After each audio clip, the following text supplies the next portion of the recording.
పరిశుద్ధుడు గారు చైతన్యం కుటుంబం కొన్ని సంవత్సరాల నుండి అక్కడ మరి జీవా కావచ్చు, వాళ్ళ కుటుంబం కావచ్చు, అలాగే అక్కడ దాని నుంచి వస్తున్నారా అంటే ఎంతో ప్రేమ అండి. మేము ఇప్పుడు ఏమీ లేనప్పుడే వారు మరి మమ్మలను ఎంతగానో ప్రేమించారు, మాకు ఎంతగానో సపోర్ట్ చేశారు అని అయితే సంఘంగా ఒకటే చెప్తాను.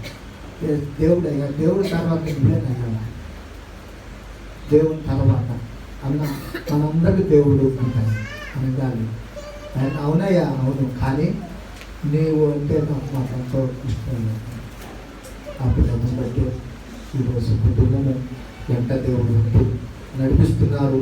ఆ విషయాలలో మరి ఫస్ట్ కాడి నుంచి నేను చంటన్న అనే మాటే అనేవాడిని అన్న అంటే మరి మమ్మల్ని కూడా చాలా ప్రేమిస్తారు. సో చైత్ర విషయంలో మందిరానికి తీసుకొస్తారు, ప్రభు దగ్గర మనం చేసుకున్నాం అని కార్యం చేశారు. దేవునికి స్తోత్రం.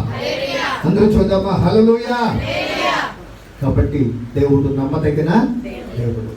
దేవుని యొక్క సన్నిధిలో మరి ఈ దినాన ప్రభు తన కృప చేత ఒక వాక్య సందేశం ఈరోజు మనము మరి ధ్యానం చేసుకుందాం.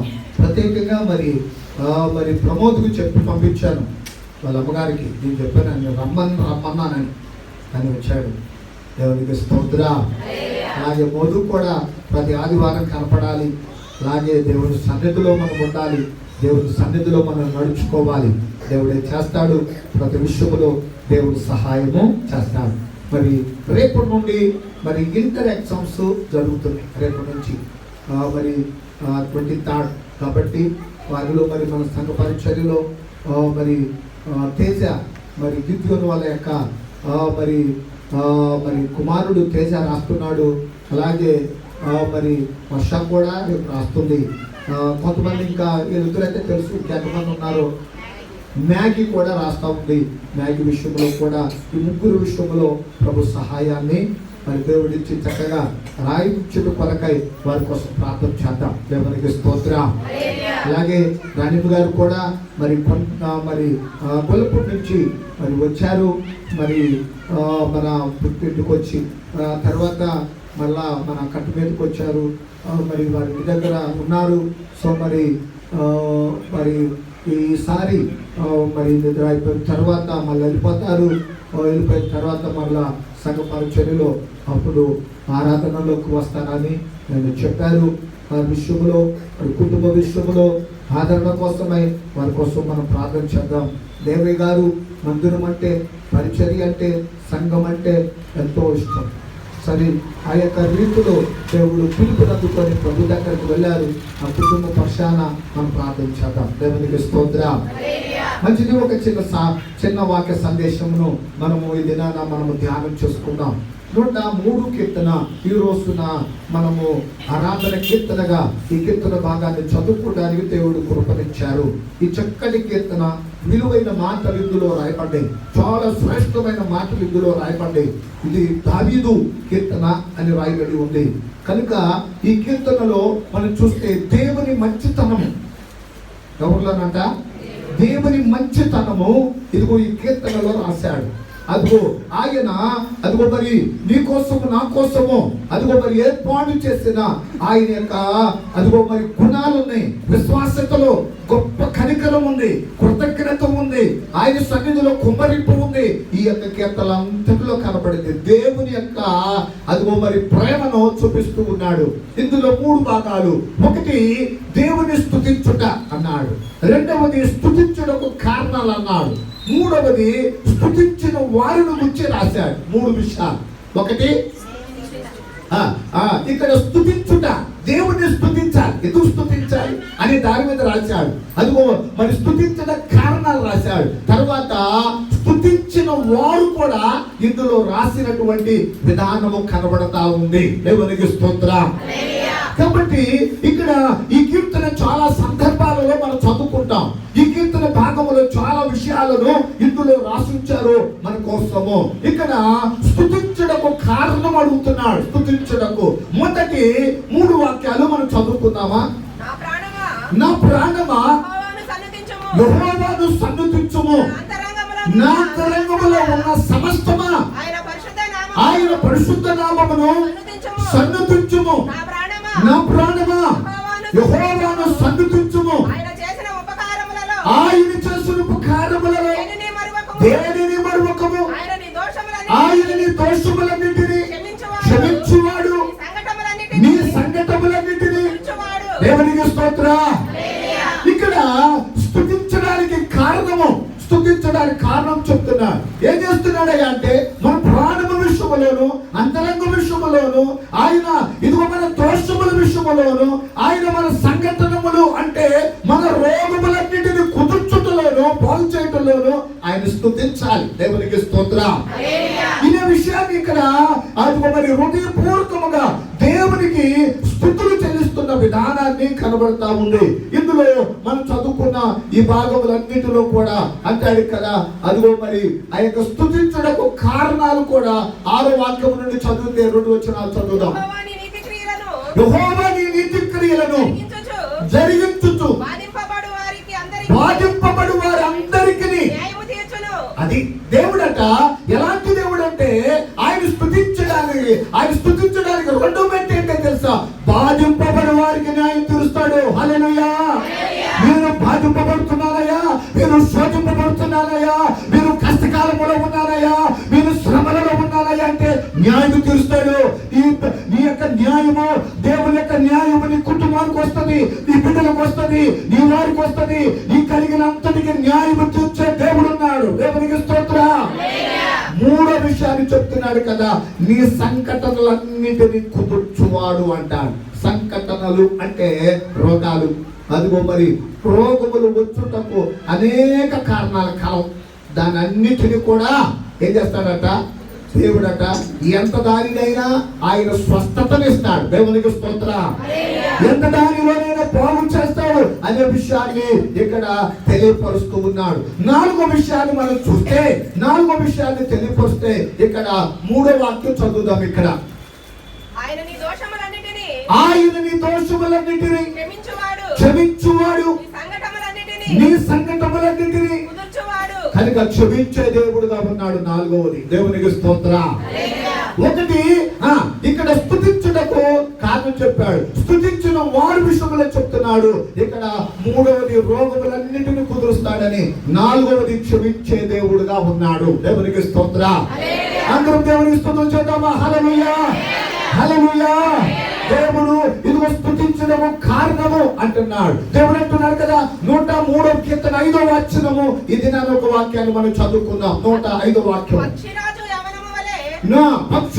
యవనము వలె నీ యవనము క్రొత్తదగుచున్నట్లు మేలుతో నీ హృదయమును తృప్తిపరిచే దేవుడు. ఇక్కడ ఒకటి మేలు చేస్తాడు ఆయన. మేలు చేసే దేవుడు ఉన్నాడు. నీ హృదయములో ఇదిగో ఏ విషయములలో మేలు కోసం ఎదురు చూస్తున్నావు, మేలు కావాలనుకుంటున్నావు, మేలు కోసం ఎదురు చూస్తున్నావు, మేలు చేసే దేవుడు ఉన్నాడు. ఆయన ఏం చేస్తాడంటే మేలుతో నీ హృదయాన్ని తృప్తిపరుస్తాడు. మేలుతో నీ హృదయాన్ని తృప్తిపరుస్తాడు. అయ్యా నేను ఆశ పెట్టుకున్నానయ్యా, దేవుని మందిరంలో మేలు చేయాలని వచ్చానయ్యా, మేలు కోసం వచ్చానయ్యా, దేవుడు మేలు చేస్తాడని వచ్చానయ్యా అంటున్నా నీకు దేవుడు చెప్తున్న మాట, నీ హృదయాన్ని తృప్తిపరుస్తాడు. దేవుడిని ఈ యొక్క దానిలో అంటాడు 107:9 వాక్యం కూడా అంటున్నాడు కదా. 107:9 ఏలయనగా ఆస్తి కలిగిన ప్రాణమును ఆయన తృప్తిపరిచి ఉన్నాడు. ఆకలి కొనిన వారి ప్రాణమును మేలుతో నింపాడు. దేవునికి స్తోత్రం. దేవుడు ఎలాంటి దేవుడో తెలుసా? ఆశ కలిగి ఉన్నప్పుడు అది మరి దేవుని సన్నిధిలో ఏ ఆశ ఎందుకు పెట్టుకున్నావో, ఆశ కలిగి ఉన్నానయ్యా, నా దేవుడంటే ఆశయ్యా, నా దేవుడంటే ఇష్టమయ్యా, నా దేవుడంటే ఎంతగానో సహాయం అయ్యా, నాకు ఎదురు చూస్తున్నా అంటే ఆశ కలిగి నీ ప్రాణమును తృప్తిపరుస్తాడు. నువ్వు భయపడద్దు, నువ్వు దిగులు పడవద్దు. ఏ ఆశ ఎదురు పెట్టుకున్నావో, ఏ ఆశ కలిగి నువ్వు ఎదురు చూస్తున్నావో తృప్తిపరుస్తాడు దేవుడు. ఎలాగో తృప్తిపరుస్తాడు అంటే అంటాడు 81:16 వచనములో. 81వ కీర్తన 16వ వాక్యంలో చెప్తున్నాడు ఒక మాట. అతి శ్రేష్టమైన గోధుమలను గ్రహించి నేను వారిని పోషించదను కొండ తేనెతో. దేవునికి స్తోత్రం. దేవుడు ఇచ్చినటువంటి శ్రేష్టమైన ఆహారము శ్రేష్టమైనటువంటి ఆశీర్వాదమైన దాని చేత నేను తృప్తిపరుస్తాను. దేశంలో ఉన్న ఎక్కడైతే ఉన్నదో అది దానిలో శ్రేష్టతలో శ్రేష్టమైన ఆశీర్వాదం ఉంది దేవుని దగ్గర, శ్రేష్టమైన దీవెన ఉంది దేవుని దగ్గర, శ్రేష్టమైన ఫలం ఉంది దేవుని దగ్గర. అది ఇచ్చి తృప్తిపరిచే దేవుడు. అది పండ దేవుని దగ్గరికి వెళ్ళాలయ్యా అంటే ఇప్పుడు అయిందా? తేనె అయితే ఇప్పుడు బయట చాలా మంది తేనె అమ్ముతూ ఉంటారు బాటిల్లో వాటిల్లో. అది కొంత అంటే కొంత క్వాలిటీ ఉంటుంది, క్వాలిటీ లేదు కూడా ఉంది, కానీ అది అందుబాటులో ఉంది. పండ తేనె కావాలయ్యా అంటే అది చాలా ప్రయాసపడాల్సింది, కష్టపడాల్సింది. అయినా కానీ దేవుడు అంటాడు కదా, కొండ తేనె కంటే దేవుని యొక్క ఆశీర్వాదం అనేది నీ కోసము అసాధ్యమైనది కూడా సాధ్యపరుస్తాడు. దేవునికి స్తోత్రం. అది నాకు వల్ల కాదయ్యా, అది వీలు కాదయ్యా, అది పొందుకోలేనయ్యా అనుకోవచ్చు, కానీ నీ ముందు తీసుకొచ్చి పెడతాడు. దేవునికి స్తోత్రం. రాత్రి అన్ని మాట్లాడతాను మాట్లాడుతూ ఒక మాట అన్నారు. అదిగో ఒకసారి నిందించేవారు ఉంటారు, బాధించేవారు ఉంటారు, ఏదైనా అపకారం చేసే వాళ్ళు ఉంటారు, అయినా ఓర్చుకోవాలి అన్నారు. ఆయన ఓర్చుకో, ఒక రోజున అదిగో మరి అలాగున ఉన్నత స్థానంలో పెడతాడన్నాడు. దేవునికి స్తోత్రం.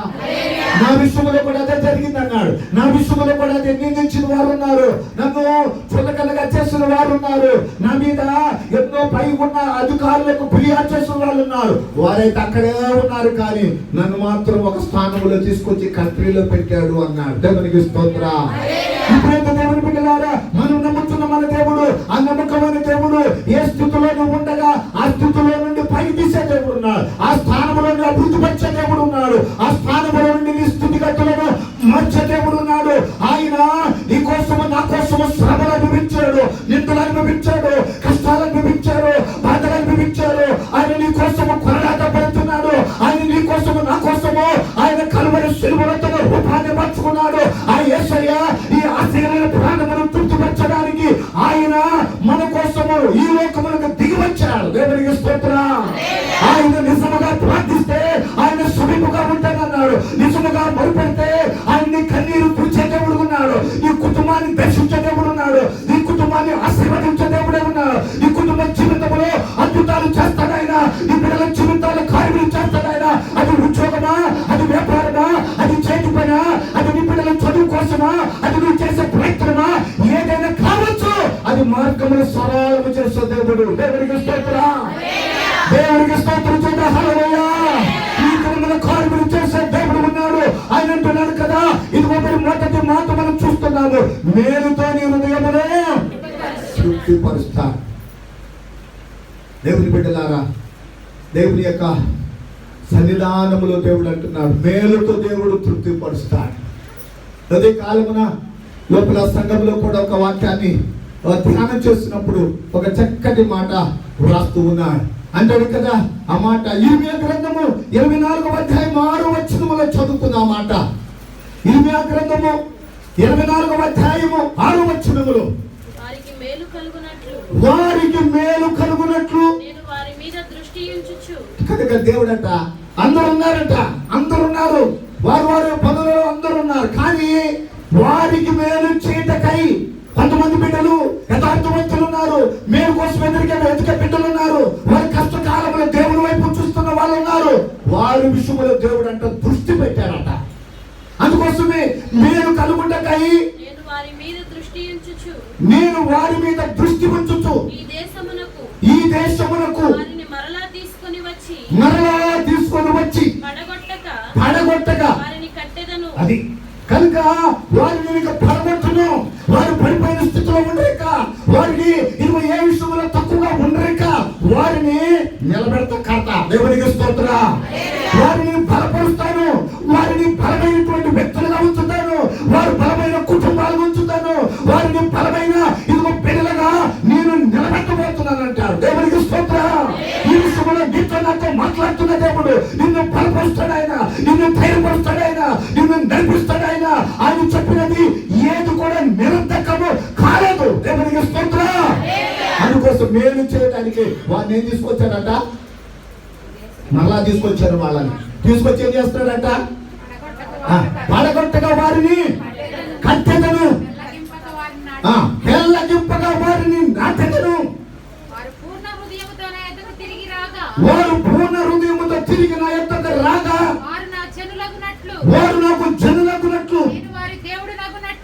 వారికి దేవుడు నగునట్లు నేను యెహోవానని ఎరుగు హృదయమును దేవునికి స్తోత్రం. వారికట నన్ను తెలుసుకునేటట్టుగా చేస్తా, ఇదిగో నన్ను ఎరిగే వారిగా చేస్తా, నా మాట వినేవారిగా చేస్తా, నా సన్నిధిలో ఉండేవారిగా చేస్తా, నా మాట విని వారికి కావాల్సింది ఏదో అన్ని నేనే చూస్తా. నేను దేవుడుగా ఉంటా. దేవునికి స్తోత్రం. దేవుడే ఉంటాడట, దేవుడుగా ఉంటాడట.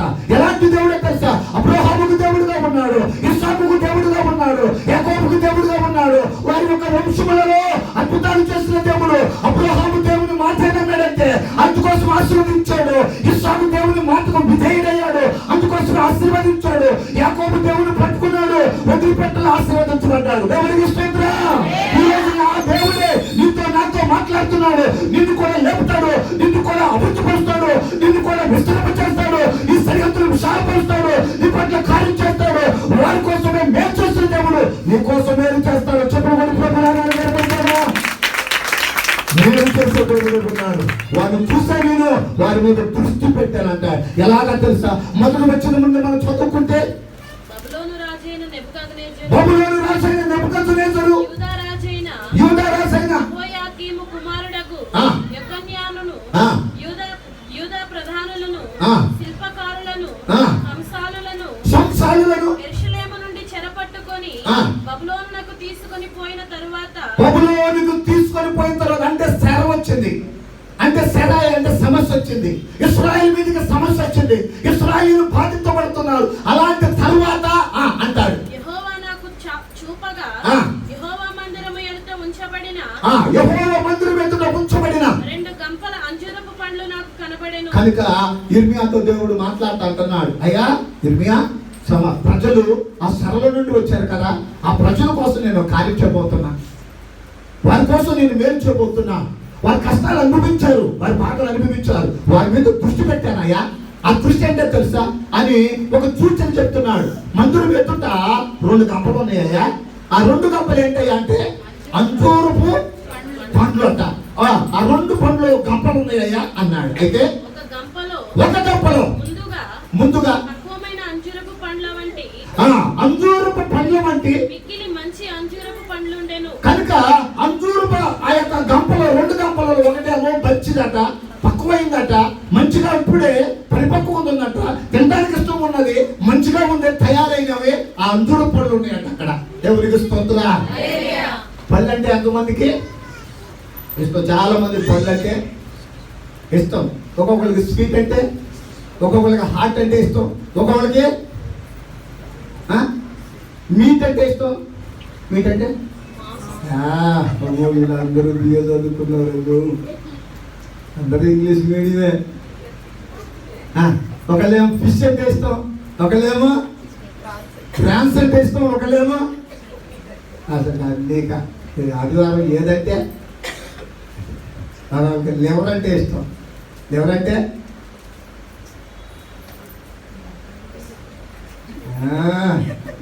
ఇష్టమే, ఒక్కొక్కటి ఇష్టం ఉంటుంది. కానీ ఇక్కడ అంటున్నాడట పరిపక్వమైనటువంటి పళ్ళట. ఈ పళ్ళట ఆ గంపలో ఉన్నాయట, రెండు గంపలో అవి మిక్కిలి మంచివంట. అయితే రెండవ గంపలో రెండోదట అది మిక్కిలి జబ్బుగా ఉందట. పనికిరాని గంపంట, పనికిరానటువంటి పళ్ళట. అది జబ్బుతో ఉంది అంట. అయితే అవి తినడానికి ఇష్టము కానిదట, అది జబ్బుని. కాబట్టి దేవుని బిడ్డలారా, ఇక్కడ అక్కడ ఇశ్రాయేలు ప్రజల జీవితాలలో రెండు అనుభవాలు కనబడతా ఉంది. ఎందుకు మేలు చేస్తాను అంటున్నాడు అంటే, ఎవరి మీద అయినా హృదయాన్ని తృప్తిపరుస్తాడయ్యా అంటే మిక్కిలి మంచిగా ఉన్న అంజూరపు పండ్లైనటువంటి అదిగో ఇశ్రాయేలు జీవితాలలో ఫలము చేయబోతున్నాడు. దేవునికి స్తోత్రం.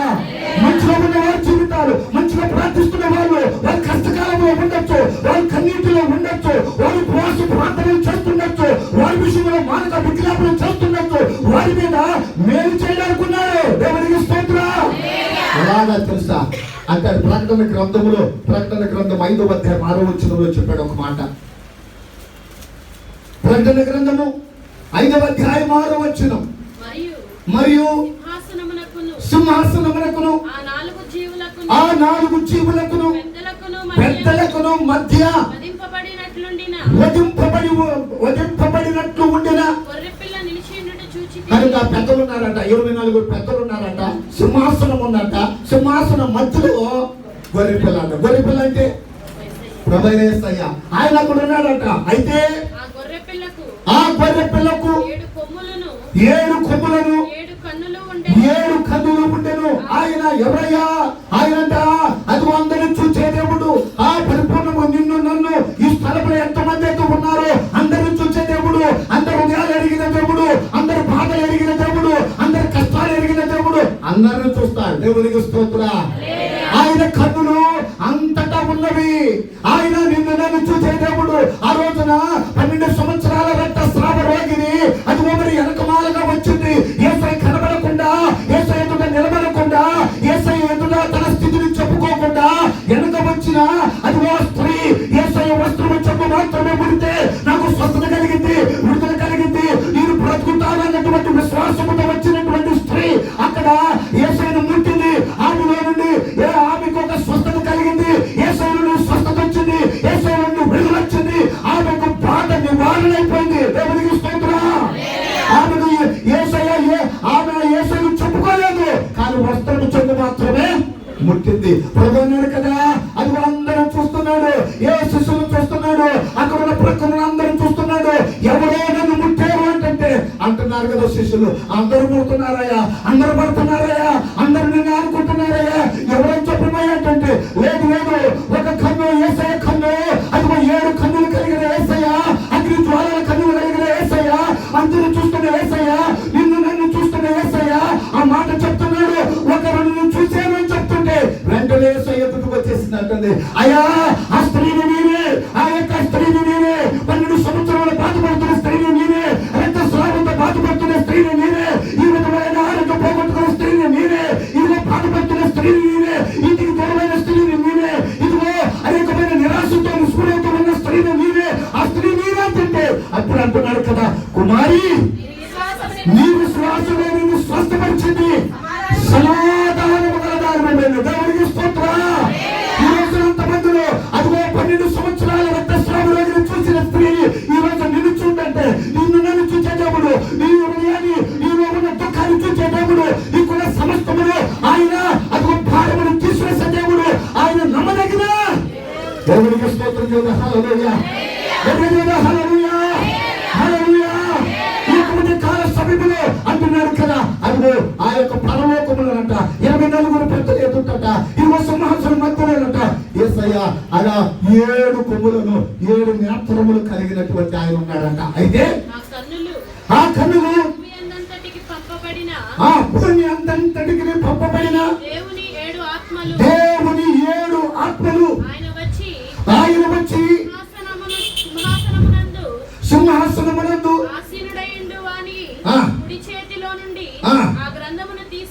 ఆ గ్రంథమును తీసుకొనెను. కనుక యేసయ్య దగ్గర ఒక గ్రంథం ఉందట, ఆ గ్రంథాన్ని తీసుకున్నాడట పరలోకంలో. దేవునికి స్తోత్రం. అందరూ చూద్దామా హల్లెలూయా, దగ్గరగా చూద్దామా హల్లెలూయా, తెలుసుకునేందుకు చూద్దాం హల్లెలూయా, బలముగా చూద్దామా హల్లెలూయా, దేవుని ఆరాధిస్తూ చూద్దామా హల్లెలూయా అంటున్నారు కదా. ఆయన చేతిలో గ్రంథం ఉందట. ఆ గ్రంథము ఆయన దానిని తీసుకొనినప్పుడు ఆ 4 జీవులను వీణలను ద్రవ్యములతో నిండిన సువర్ణ పాత్రలను పట్టుకొని ఉన్న 24 పెద్దలను ఆ గొర్రెపిల్ల ఎదుట సాగిలపడిరి. కనుక ఇక్కడ పాత్ర ఉందట. అది ఒక 4 జీవుల దగ్గరను 24 పెద్దల ఎదుటను ఎదుగు సింహాసనాసీనుడైనటువంటి యేసయ్య దగ్గర ఒక పాత్ర కనబడుతుందంట. అది సువర్ణ పాత్ర అంట. ఏ పాత్ర అంటే అది సువర్ణము అంటే బంగారు పాత్ర ఉందట. ఆ పాత్ర పరలోకములో ఉందట. యేసయ్య ఎదుట కనబడుతుందట. అయితే ఈ పాత్రలు ఈ రోజు దేవుని బిడ్డలారా ఆ ప్రార్థనలట, పరిశుద్ధుల ప్రార్థనలు, నీ ప్రార్థనలు, నా ప్రార్థనలు, మన ప్రార్థనలు, యథార్థములు చేసే ప్రార్థనలు, కన్నీరు విడుస్తున్న ప్రార్థనలు, ఇదిగో మరి దేవుని సన్నిధిలో హృదయాన్ని విప్పి ప్రార్థిస్తున్న నీవు, నీ కుటుంబం కోసమే, నీ భర్త కోసమే, నీ పిల్లల కోసమే, ఉద్యోగం కోసమే, వ్యాపారం కోసమే, చేతి పని కోసమే, ఇదిగో ఆదరణ కోసమే, స్వస్థత కోసమే అడుగుతున్న ప్రార్థనలు పరలోకములో ఉన్నాయి. దేవునికి స్తోత్రం. ఆయన దగ్గర ఉన్నవి. ఒక రోజు నిన్ను దర్శించబోతున్నాడు, ఒక రోజు నీతో మాట్లాడబోతున్నాడు, ఒక రోజు కార్యం చెప్పబోతున్నాడు, ఒక రోజు స్వస్థత ఇవ్వబోతున్నాడు, ఒక రోజు నీ కుటుంబంలో ఇదిగో అదిగో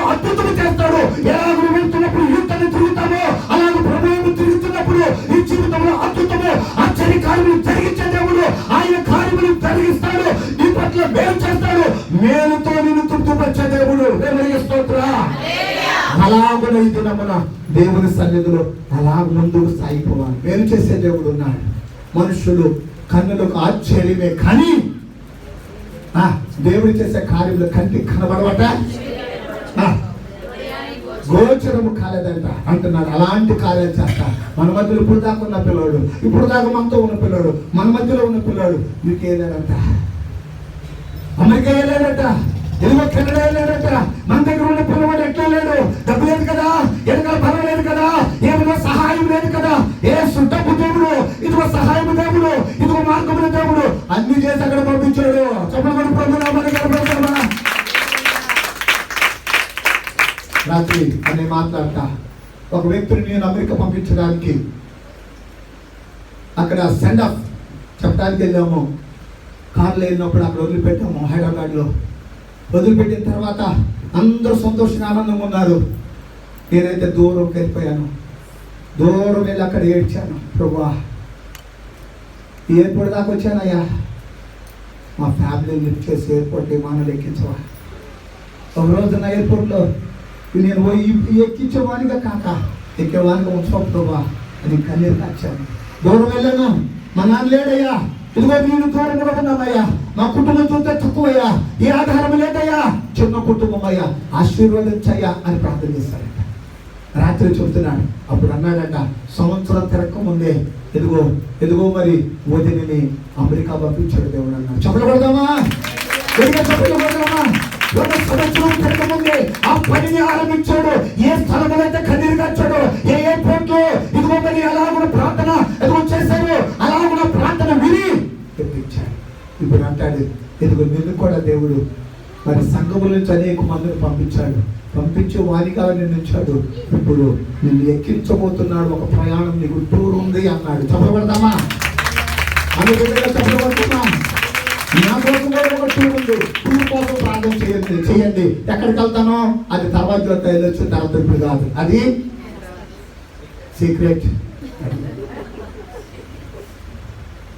రవికిషోర్ గారు చెప్పినట్టే సీక్రెట్. నాకు ప్రయాణం ఉంది, వెళ్తా. నేను అమెరికా వెళ్ళగలను దేవుడి దయ వల్ల, మీ ప్రార్థన వల్ల, అన్నయ్య అక్కడ ఆశీర్వాదం వల్ల, అమ్మ ప్రార్థన వల్ల.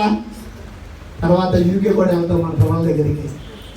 ఇది 100% జరిగింది ఈ సంవత్సరం. దేవునికి స్తోత్రం. ఫస్ట్ ఒక ప్రయాణముకు రెడీ అయిపోతున్నాను. ఒక ప్రయాణ ప్రాసెస్ లో ఉంది. దేవుడు తన కృప చేత ఎదుగు మరి ఒక ప్రయాణము సంఘ క్షేమాభివృద్ధి కోసమే వెళ్ళబోతున్నా. దేవునికి స్తోత్రం. దేవుడు చేస్తాడు. ధనము దేవుని దగ్గర ఉంది, బలము దేవుని దగ్గర ఉంది, కార్యములు దేవుని దగ్గర ఉంది. ఆయనే చేస్తాడు.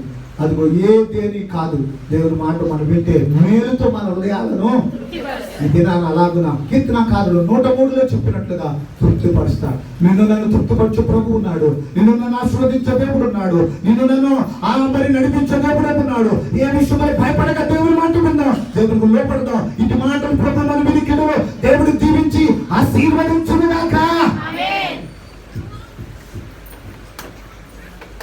ఈ రోజున ప్రత్యేకంగా